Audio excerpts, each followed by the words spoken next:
Guðbjörg Instein.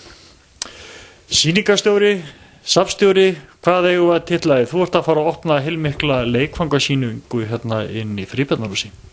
Já, reyndar hefur verið leikfangasýning hérna síðan 2010, mitt sumar, en það er sérstök sýning að fara að opna núna 2. júní. Það er leikfang sem að voru framleidd hérna á Akureyri á árunum 1931 til 1960. Það voru 2 leikfangaverkstæði hérna.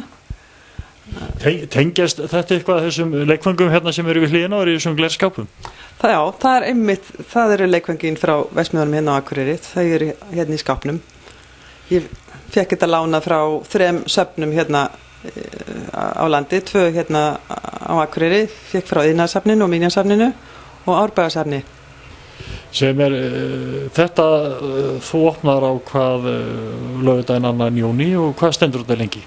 Þetta stendur í allt sumar til 31. ágúst og það er opið hérna alla daga frá klukkan 1 til 5. En svo tek ég líka á móti hópum ef þeir vilja koma einhverjum öðrum tíman á morgnan eða kvöldin eða hvenær sem er. Og hvað kostar fyrir fólk að koma og kíkja? Það kostar 600 krónur fyrir fullorðna, 300 fyrir ellilífeyris og þega og öryrkja, en frítt fyrir börn undir 15 ára aldri. Þegar maður skoðar hérna leikfangið þá svona langar manni næstu því að vera ungur aftur. Hver er skemmtilegustu hópandi? Hver er sína sterkustu viðbröðin? Hvaða aldurshópar eru það sem sína sterkustu viðbröðin þegar þú koma og sjá allir þessi leikfang? Það er nú bara eiginlega allur aldur má ég segja. Það er alveg frá þess vegna 20 upp í 8 9 því að ég er með það breytt úrval hérna frá öllum tímum þannig að það kannast allir við eitthvað eins og þeir áttu það koma alltaf viðbröð. Hvernig bregðast til dæmis ungar og litlar bara lítil börn í dag 3-4 ára stelpur sem að eiga dúkkur sem að geta talað og borðað og pissað og gert hvað sem er en sjá svo að tuskudúkkur hérna eða postulínstúkkur, hvernig upplifa þær þetta? Þeim finnst þetta held ég bara allt jafn fallegt og þær vilja nú helst bara taka þetta allt á leik kannski með þetta. En það má ekki?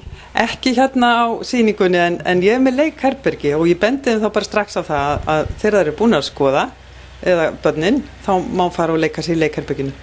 Langar þá ekki að samanskapi strákonu eða sjá hérna svona gröfur og vörubíla og sportbíla og hvers með langar þá ekki líka aðeins að fá að kippa í? Jú, þá langar að snerta þetta allt en ég segi þá við þá líka það eru bílar eða alls konar leikföng sem að má leika sér með í leikherberginu. En þessi sýning, er þetta kannski tengt svona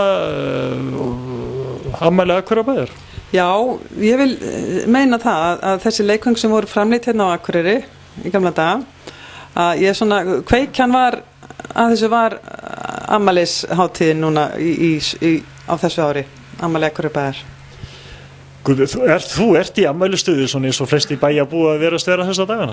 Já, sjálfsögðu og það er mér að segja, ég er í undirbúningshóp fyrir danskan sunnudag hérna í innbænum. Það er mjög skemmtilegt verkefni og hlakka til þegar það verður 1. júlí. Getur eitthvað upplýst okkur hvað það er?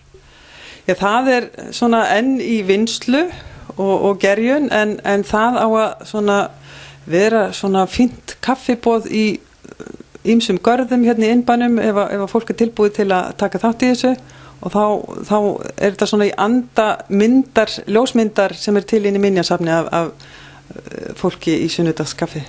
Á þetta ekki vel við, Akureyri nú oft eru kölluð svona litla Danmörk? Jú, og alltaf tölu danska á sunnudögum, þannig að þetta á bara mjög vel við. Ertu sleipið dönsku?